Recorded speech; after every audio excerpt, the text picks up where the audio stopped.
Hi class, this is your physics video lab for Thursday, September 10th. Now ideally we would have been together to do this lab, but unfortunately COVID has gotten in the way.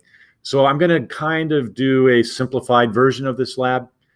We will do this in detail later on once I've talked with you about pendulums, but today my focus on this is strictly on measurement as well as our final interpretation, what's our relationship that we come up with for our that relates our variables together.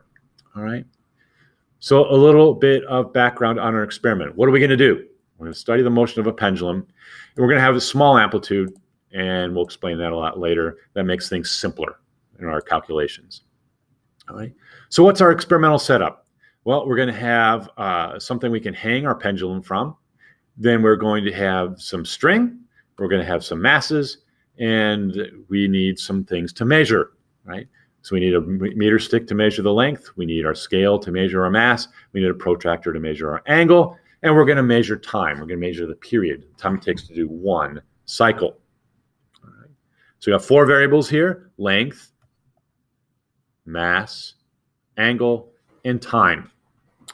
What we're going to do is we're going to measure the periods. We're going to measure the time. And we're trying to figure out how length, mass, and our angle impact the period of our pendulum. Again, a period is one cycle from one side and back. Okay. So first part, we're going to do this in three pieces. We're going to keep two variables constant, and we're going to vary the third. So for our first experiment here, we're going to vary the initial angle, and we will keep the mass. And the second one will vary the mass and the third one will vary the length, right? So to start off with, here, let's talk about our measurements.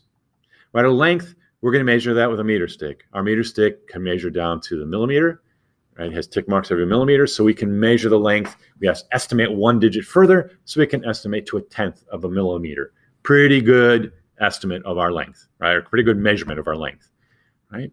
Our mass, we're going to put that on our scale. We can measure that down to 0.01 grams. So we get a pretty good number for our mass.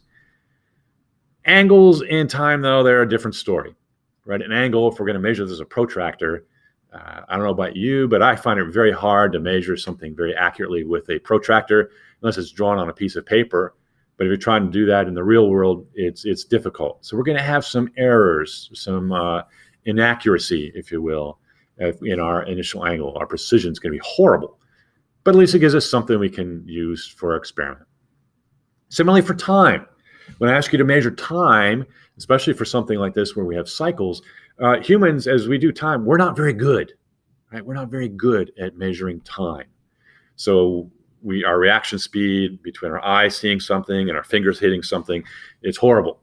So one of the tricks we will do to help make that less of an issue is, instead of measuring the time it takes to do one cycle, we're going to measure the time it takes to do 10. We're going to measure the time it takes to do 10. So then whatever error we have that's put into that measurement of 10 cycles, it's reduced when we go to measure. We divide our result by 10. We have a much better estimate of what it takes to do one cycle. Okay. So a key thing on our measurements. Right, so why am I stressing measurements here? We've talked about it a lot. That's what our first unit's about. We talked about significant figures. I've already mentioned that with our mass and our length in this experiment. I'm going to talk about that with time. Right, we're going to measure 10 cycles so we get a more accurate measure of our time. Right, initial angles, that's going to be a little bit hard. So we're dealing with sig figs in some of these. Right, then we're going to put we have sig figs, we have our measurements. Where does it all come to play? It all comes to play at the very, very end of our experiment when we come up with our conclusion. And today what we're interested in is, what's our functional form? How do we relate length, mass, angle, and period of a pendulum together? That's the final thing you're going to need from this lab to help you with your test tomorrow. So I'm going to go really fast through this. If we would have been together, we would have actually physically done it together. Instead, I'm going to take advantage of something called a PhET simulation. And this is what our PhET simulation would look like.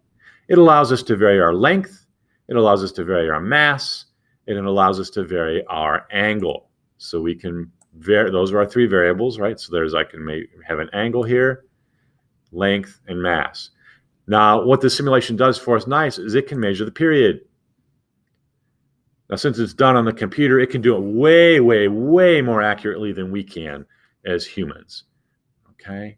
So what I've done is I've done all the data already, gathered all the data, ran this experiment for the different combinations of length, different masses, and the different lengths of our pendulum, and measured the period for all of those. So here's what we got for our results. In the first section, we're varying the angle, right? So we're varying the angle, so 5, 10, 15 degrees. But we kept the mass and the length the same. 1.2 kilograms, 1.2, 1.2, 0.5, 0.5, 0.5. All right. So what did we do? We measured the period, and it got 1.42, 1.42, 1.43. So our period we see doesn't change very much. So when it asks us the question, does change the initial angle significantly change the period of the pendulum? No, the period remained the same. Right. Again, how accurate we are at our measurements makes it very important so we can answer this question. Right. If we weren't very accurate, very precise rather with our measurements, this would be all over the place. It'd be very hard to say what the answer is. We're going to do the same kind of experiment again, except this time we're going to keep the length and the angle the same, and we're going to vary the mass. So I've already filled out the data table. We're going to use masses of 0.3, 0.6, and 1.2. We've got our lengths and our angles, and when we run the simulation and we take the measurements, we're going to see values of 1.43. And for this one, all three of them were 1.43. So when it asks us a question, does changing the mass significantly change the period of the pendulum? No, it remained the same. So again, what's important about our measurements, right? We want to make our measurements as accurately as we can so we can answer this question, or as precise as we can. If our precision's horrible, it's all over the place, again, it'll be very hard to tell if mass has an impact. So what we've seen so far is that the initial angle doesn't affect the period. The mass doesn't affect the period. Let's look at our third variable. Let's see the length of our pendulum. Does that affect the period? And again, ran the simulation, kept our mass constant, kept our angle constant, and selected 3 different lengths. And lo and behold, the period does change. It does get impacted by our length. So now the next question we have to do is figure out, what is that relationship? What is that relationship? Now, scientists will often look at a couple different patterns. We're looking for patterns, right? And we're trying to find a pattern that describes what the period of the pendulum is based on its length, right? So we know as scientists, oftentimes in science, we get nice relationships, and we just want to figure out what this is.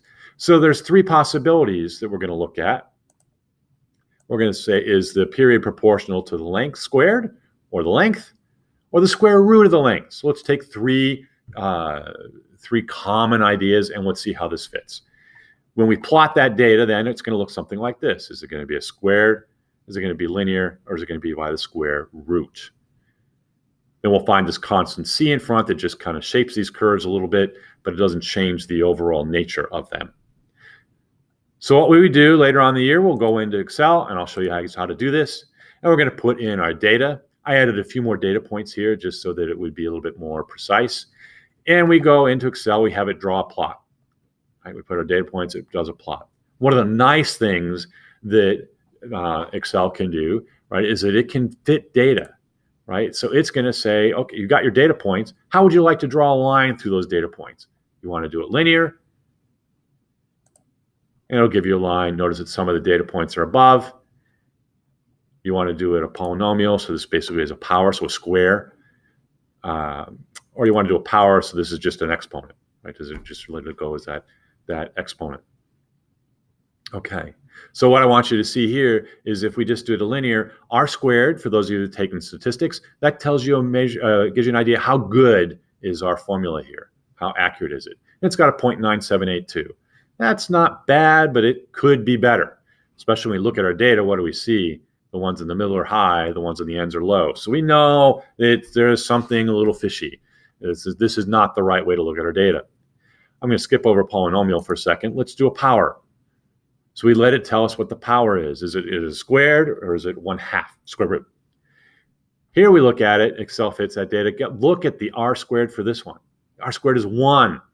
So it's telling you that's a really, really good functional form for our data. So what is this telling us? Here's our relationship between our period and our length. The period is some constant, 2.0152, times our length. Now, if you notice here, our Excel tells us that our exponent is 0.4979. We're going to round that up. It's 0.5. If we took it to, even if we do 2 sig figs there, it's going to be 0.5, which is square root. Awesome. It looks really good. So there is the last piece of the lab I want you to see. The period of a pendulum depends on the square root of the length. Period of a pendulum depends on the square root of a length. You'll need to know that for tomorrow's test. Hope this was a fun thing to do. We'll do more of these, and we'll do this one actually in more detail, so you get the fun of doing this hands-on. But again, the lab today, we're showing you how measurements were involved, and we're talking about how we use those measurements then to come up with a functional form. Okay. Thanks, guys. Good luck on the test tomorrow. Please join me in office hours or email me if you have a question prior to the test. Good luck.